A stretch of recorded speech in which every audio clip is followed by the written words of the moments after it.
Halo, apa kabar? Saatnya Anda menyimak berita Makassar bersama saya, Agi Kurnia Sandi. Sejumlah berita menarik akan kami siapkan untuk Anda dan berikut 3 berita utama hari ini. Banjir bandang menerjang 6 kecamatan di Kabupaten Luwu. Banjir bandang melanda Kecamatan Pituriase, Kabupaten Sidrap, menghanyutkan 1 unit rumah panggung dan 1 warga meninggal. 1 unit rumah panggung milik warga di pemukiman padat penduduk di Jalan Todopuli 10, Kota Makassar, ludes dilalap si jago merah.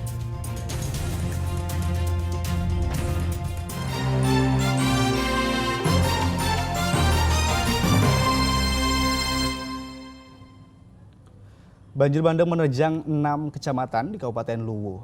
Banjir akibat tingginya intensitas hujan di hulu membuat debit air sungai Cumpu meluap. Jalur Trans Sulawesi terendam dan warga yang rumahnya terendam dievakuasi ke tempat yang lebih aman. Banjir bandang akibat meluapnya Sungai Cimpu dan beberapa sungai lainnya di Kabupaten Luwu Jumat pagi mengakibatkan 6 kecamatan terendam. Kecamatan Suli, Suli Barat, Belopa, Ponrang, Ponrang Selatan, dan Kecamatan Kamandre dengan ketinggian air mencapai sekitar 1 meter. Dampak paling parah dialami warga desa Malela di Kecamatan Suli. Ratusan warga dievakuasi ke lokasi yang lebih aman. Selain merusak rumah warga, puluhan hektar sawah dan kebun serta jalan Trans Sulawesi terendam banjir. Tak hanya diterjang banjir bandang di Kecamatan Suli Barat, Latimojong, dan Bupon. Terjadi longsor di Kecamatan Latimojong, ada 2 desa terimbas longsor. Desa Pajang ada 6 kepala keluarga mengungsi dan desa Buntu Sarek ada 6 orang korban jiwa. Korban bencana banjir ini ribuan, tapi untuk yang mengungsi saat ini data yang kami terima kurang lebih ada sekitar 500 orang dari beberapa titik. Jadi ada di Rata juga ini, kemudian ada di Malela yang mengungsi. Hingga Sabtu petang, tim SAR gabungan masih fokus melakukan pencarian korban dari berbagai wilayah terdampak. Menyisir aliran sungai di Kecamatan Suli Barat, ada 2 warga yang diduga terseret banjir. Data terakhir Posko Basarnas terdapat 12 korban jiwa yang berasal dari Kecamatan Suli Barat dan Latimojong. 10 korban jiwa sudah ditemukan, 2 lainnya masih dalam pencarian. Pencarian 2 korban yang dimana semua anak-anak, dan kedua korban ini orang tuanya sudah ditemukan, 1 ditemukan di sungai dan 1 di dekat longsoran, seperti itu. Jadi jumlah korban yang masih dicari, Pak? Di jumlah korban itu ada yang dicari itu ada 2 orang. Warga di 2 kecamatan terisolir menanti kedatangan helikopter TNI Polri yang mengangkut bantuan logistik. Sempat terkendala cuaca buruk, bantuan berupa selimut, makanan hingga obat-obatan akhirnya berhasil didistribusikan.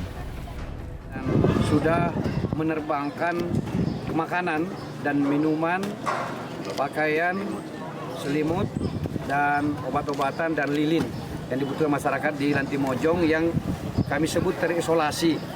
Kurang lebih 3.000 orang karena akses di sana sampai saat ini masih putus.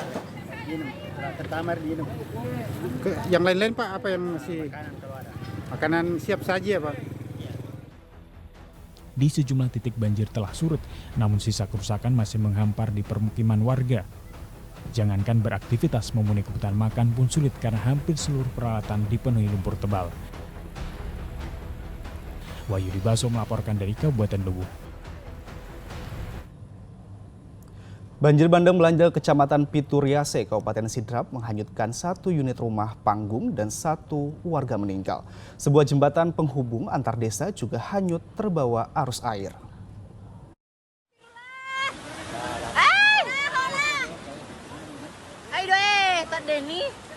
Sebuah rumah hanyut terbawa arus banjir bandang di desa Belawai, Kecamatan Pituriase, Kabupaten Sidrap, Jumat lalu.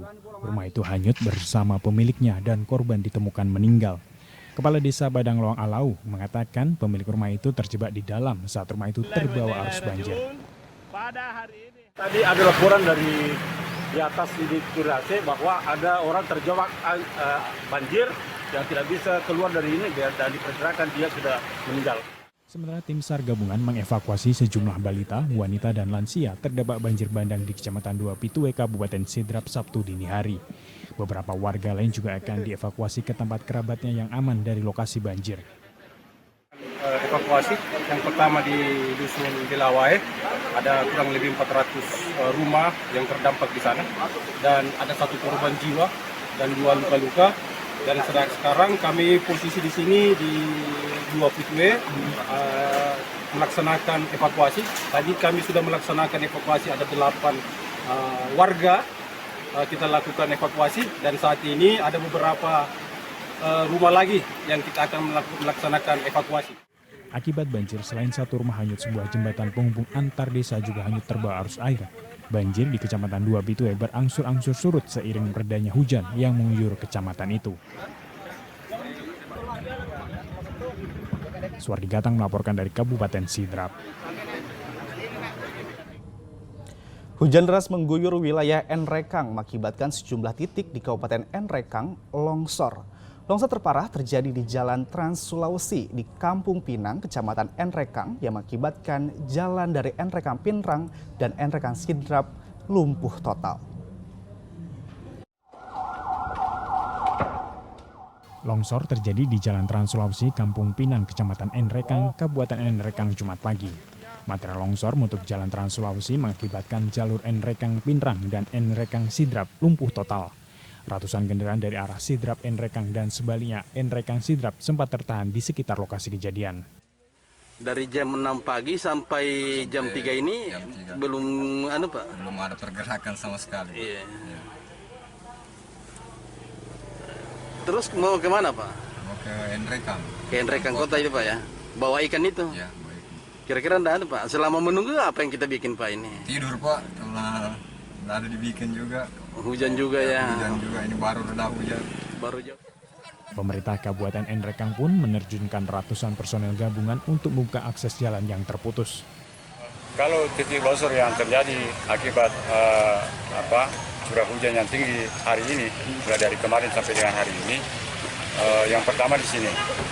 Ini yang parah ini karena ini ruas yang menghubungkan antara Enrekang Toraja dengan Enrekang Pinang dan Sidrap.